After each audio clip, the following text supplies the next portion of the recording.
Sayang sekali Persib harus kalah di pertandingan kelima grup G ACL Champions League 2 dari tuan rumah Lion City Sailors. Skor berakhir 3-2. Secara statistik sebenarnya Persib unggul, penguasaan bola unggul, total tembakan jauh unggul 22/6, on target pun 9/3. Namun sayang hasil pertandingan tidak berpihak kepada Persib Bandung.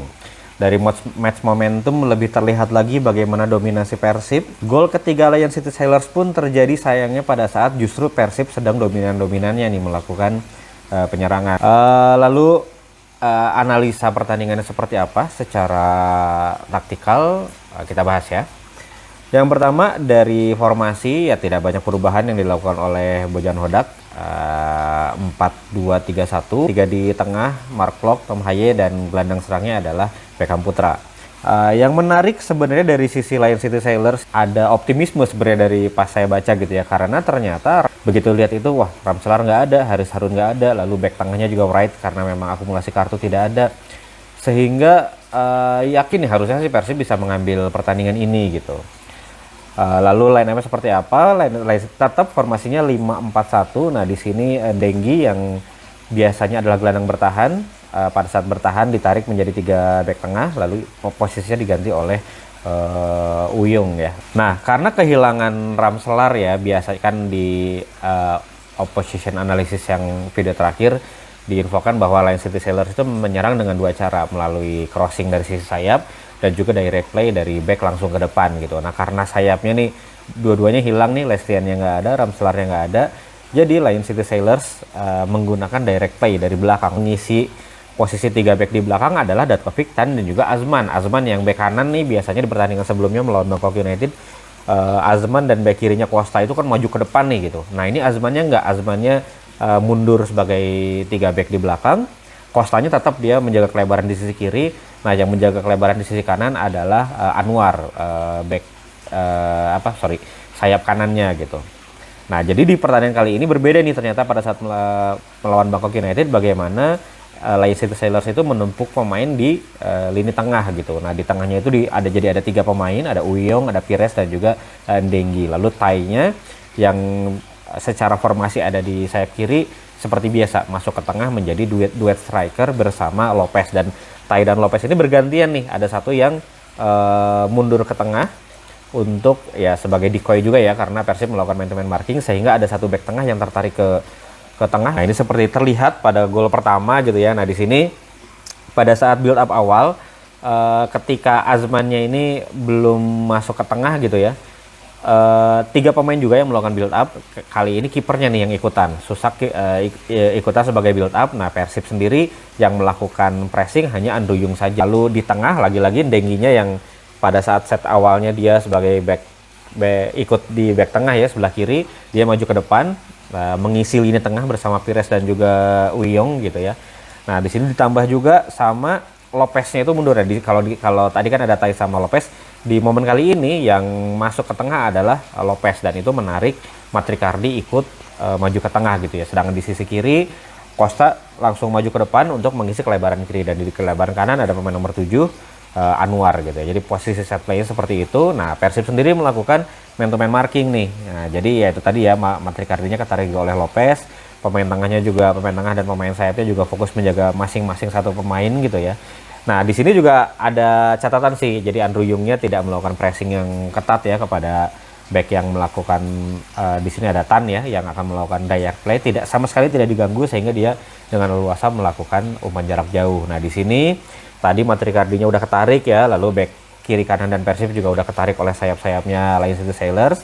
Sehingga di belakang itu tinggal sebenarnya 2 lawan 1. Di sana ada Julio Cesar, ada juga Franz Putros. Tapi secara posisi Tai-nya lebih lebih superiority lah secara posisinya, dan penerimaan bola dia juga bagus, umpannya juga pas gitu ya, sehingga gol pertama tercipta. Begitupun pada gol ketiga skemanya sama. Jadi si pemegang bolanya tidak dilakukan pressing. Kalau kali ini yang paling dekat adalah Sardil ya, tidak melakukan pressing. Lalu di sini juga terlihat yang turun ke belakang adalah Tai ya, ada pemain nomor 9. Tai-nya turun ke tengah dan itu menarik satu pemain Persib, Mark Klok ya, karena pada saat bertahan itu Persib 3 backnya biasa diisi Mark Locke, dan ya lagi-lagi direct play dengan leluasa diberikan bola kepada lini belakang, di belakang lininya Persib gitu ya.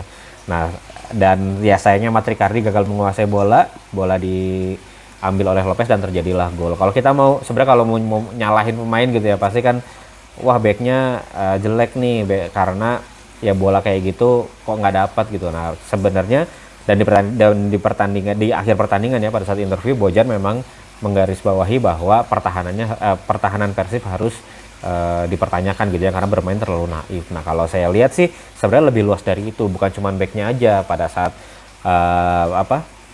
back lawan ya, back line City Sailors mau melakukan direct play, tidak ada pressing sama sekali dari lini pertahanannya Persib. Terus secara skema pertahanannya pun dengan mudahnya gitu ya tertarik oleh positional play dari si pemain LCS tadi, sehingga di belakangnya nih tinggal 2 pemain yang secara posisi pun tidak lebih baik gitu ya. Dan kita juga nggak bisa nyalahin wah backnya kok terlalu maju, karena kalau back itu harus menjaga jarak dengan lini tengah gitu. Kalau jaraknya terlalu jauh, backnya terlalu mundur gitu ya, malah ada space banyak yang bisa dimanfaatkan oleh pemain Lion City Sailors.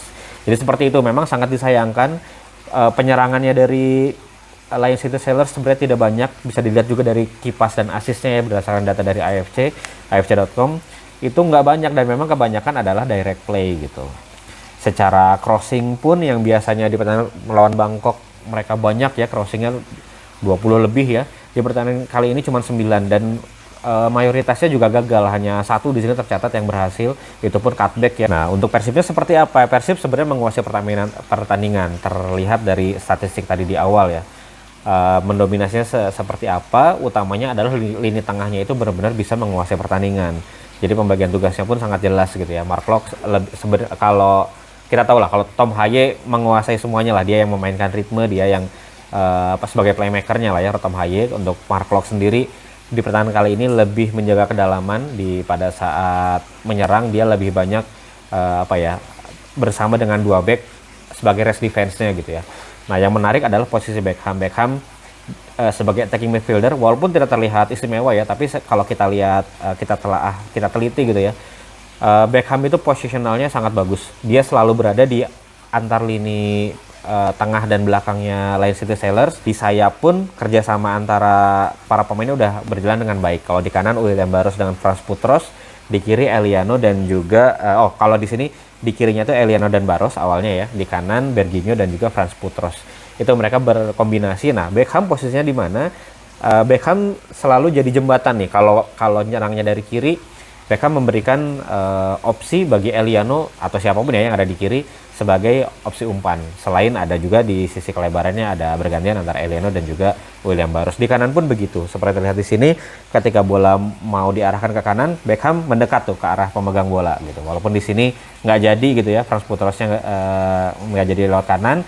Nah ketika lewat kiri, ketika Beckhamnya udah ke kanan gitu ya, dan dia balik ke tengah, nah Andrew Jung nih yang menjemput bola ke kiri. Jadi memang rotasi posisinya pemain-pemain Persib ini udah semakin enak nih sebenarnya sekarang itu gitu. Di momen ini juga kelihatan Beckham lagi-lagi ketika mau nyerangnya dari sebelah kiri, Beckham memposisikan dirinya untuk bisa menerima umpan gitu. Nah ketika Beckhamnya ke kiri, William Barrosnya yang masuk ke tengah gitu ya, dan Eliano langsung maju ke depan. Ini pun tercipta umpan yang hampir menjadi peluang gitu. Nah di momen ini lebih jelas lagi terlihat bagaimana peran Beckham. Jadi dia selalu memposisikan diri agar bisa menerima bola gitu ya. Di sini kelihatan Eliano lagi bawa bola, William Barrosa di kelebaran, dan Beckham di sisi half space-nya gitu. Di sini Beckham menerima bola dan melakukan switch play. Dia memberikan bola kepada Tom Haye, dan di sini kelihatan nih kelemahan yang seperti sudah kita bahas di opposition analysis yang kemarin gitu ya. Bagaimana Lennart Tay ini yang memang notabene dia itu penyerang, ketika dia diposisikan sebagai sayap kiri, dia lemah dalam bertahan. Di sini kelihatan posisi dia out of shape lagi ya, sehingga di kanan Frans Putros dan juga Berginho kosong gitu, dan akhirnya Haye melakukan serangan dari sana. Lalu Beckham dan William Barros masuk ke depan, dan Eliano nih karena di kirinya udah ada Barros dan Beckham ya, Eliano mengisi lini tengah. Jadi formasi menyerangnya Persib itu 3-2-5. Nah, 3 di belakangnya itu 2 back dan Mark Locke, seringnya gitu ya. Nah, di tengah ini bergantian. Ketika nyerangnya dari kanan, maka Eliano yang mengisi lini tengah. Ketika Persib menyerangnya dari kiri, yang mengisi lini tengah adalah Tom Haye dan juga Frans Putros. Jadi seperti itu. Pemainnya bisa bergantian, pemain bisa berotasi, tapi strukturnya tidak berubah. Gitu. Manfaatkan lagi kelemahan Lennarty yang dia tidak mau membantu pertahanan gitu ya, menyerang dari sisi kanan. Sekarang Beckham yang ada di kelebaran, Frans Putros mengisi ke tengah, William Barros juga ikut ke tengah, dan Tom Haye nih yang masuk ke sisi half space-nya, dan dia sama sekali tidak terjaga karena Lennarty-nya tidak bertahan gitu ya, sehingga ini yang menjadi awal mula gol kedua dari Andrew Yung gitu. Nah, selain dari itu Persib juga banyak menciptakan peluang sebenarnya gitu ya. Jadi secara permainan Persib itu menurut saya ya bermain bagus gitu. Jadi Persib bisa menguasai pertandingan, bukan cuma menguasai, Persib juga bisa menciptakan peluang, bisa creating chance. Nggak cuma monoton dari satu sisi aja, semuanya dari sisi kanan, dari sisi kiri, dari sisi tengah itu berhasil sebenarnya membongkar pertahanannya Lion City Sailors. Terlihat dari kipas dan asisnya, nggak cuma terpaku dari satu sisi gitu, dari kanan, dari kiri, dari tengah, itu semuanya ada kipas atau asis yang ya kipas lah ya yang bisa kelihatan yang berhasil diprogresikan oleh pemain Persib sebenarnya gitu. Nah ini prosesnya juga dominan ya, kalau tadi Lion City cuma 9, Persib ini mungkin 30 lebih, 35 kalau nggak salah. Jadi kelihatan banget lah sebenarnya Persib itu bisa nih dalam membongkar pertahanannya dari Lion City Sailors, yang sayangnya memang yang kurang cuman golnya aja gitu ya. Nah yang menjadi catatan juga di pertandingan kali ini apa ya, mungkin yang udah banyak dibahas juga ya, ketika kemarahan Bojan kepada pemain yang masuk di babak kedua gitu ya. Ketika sekarang ini orang-orang udah mulai membahas nih bahwa mulai mengganti istilah ya, Mikel Arteta itu mengganti pemain pengganti itu bukan substitute gitu, tapi finisher. Ada juga yang mengganti istilahnya dengan game changer. Jadi memang pemain yang bisa merubah kondisi. Nah di pertandingan kemarin memang sangat disayangkan pemain-pemain yang masuk itu cenderung menurunkan kualitas sebenarnya gitu ya. Jadi ada beberapa momen Sadil one on one yang sebenarnya bisa crossing tapi mencoba memaksakan diri melakukan penetrasi, akhirnya out. Dan yang paling sering William Marsilio. Jadi nggak tahu ya, ketika Bojan bilang bahwa ada beberapa pemain yang tidak akan bermain lagi di tim ini, menurut saya sih pribadi ya, kalau itu benar ya, kemungkinan besar adalah William Marsilio gitu. Nama kedua yang banyak dibahas mungkin Ramon Tanki, tapi kalau Bojan bilang tidak akan bermain lagi di musim ini bersama Persib, kayaknya Ramon sih sebagai pelapis kayaknya masih oke-oke aja. Dan terlihat di pertandingan kemarin dia menjalankan tugasnya dengan baik sebenarnya. Dia dapat peluang ketika dia sebagai pemantul bola pun dia menghasilkan satu key passes buat umpannya dari Tom Haye. Ketika di samping pun dia melakukan crossing dengan baik. Jadi memang yang nggak ada di Ramon itu cuma golnya doang ya. Sayangnya memang striker dinilai dari gol ya. Tapi secara permainan sih dia masih oke. Jadi sebenarnya kalau sampai dia nggak dimainin lagi sih kayaknya enggak ya. Nah nama kedua mungkin yang saya lihat Sadil nih. Sadil juga ketika dimainkan sebagai pemain inti maupun pemain pengganti kayaknya masih kurang efektif lah gitu ya. Jadi terkadang Sadil pengen melakukan sesuatu yang spesial, kayak di kemarin tuh ada yang dia ngambil corner dan ternyata out. Mungkin dia pengen gol langsung dari corner gitu ya, padahal dengan momen-momen seperti itu lebih baik bagaimana sebisa mungkin mengantarkan bola itu ke kotak penalti gitu untuk dituntaskan oleh striker. Ya itu disayangkan memang di pertandingan kemarin, harus diakui pemain penggantinya Persib itu hanya sebagai substitute, bukan game changer, bukan finisher. Sangat disayangkan. Lalu berikutnya seperti apa? Harus dituntaskan di Bandung. Di pertandingan lain kemarin itu Selangor berhasil menahan Bangkok United sehingga Persib masih di puncak klasemen walaupun belum lolos. Malah Bangkok United yang ada di posisi keduanya malah udah lolos gitu ya, karena mereka unggul head to head dari Lion City Sailors. Persib masih bisa disalip kalau di pertandingan terakhir Persib kalah dari Bangkok United dan Lion City Sailors-nya menang di kandang Selangor. Tapi saya yakin dengan penampilan yang seperti tadi, penampilannya bagus banget, Persib mendominasi dan bisa creating chance gitu ya. Memang lagi sepak bola lagi jahat aja sama Persib seperti di pertandingan kemarin. Persib yang dominan menciptakan 9 on target, yang masuk cuma 2. Sedangkan Lion City Sailors dengan 3 on target, 3-3-nya masuk gitu ya. Jadi tetap optimis bahwa Persib akan lolos, bahkan sebagai juara grup ya, karena hasil imbang aja cukup untuk membuat Persib sebagai juara grup. Tapi intinya nggak boleh nih Persib lengah lagi. Masih nih di pertandingan yang lawan Lion City Sailors ini Persib kebobolan di awal pertandingan. Nah itu yang harus dikurangi, harus bermain lebih efektif lagi, pertahanannya harus lebih fokus lagi. Jadi tapi apapun yang terjadi optimisme tetap ada di di pertandingan yang Persib kalah pun Persib bermain dengan bagus. Jadi tetap dukung, insya Allah nanti kalau dapat tiketnya kita akan dukung ke stadion. Oke, itu aja hasil analisa dari pertandingan Persib melawan Lion City Sailors. Kalau ada gimana di komentar teman-teman, kita diskusi di kolom komentar ya. Terima kasih.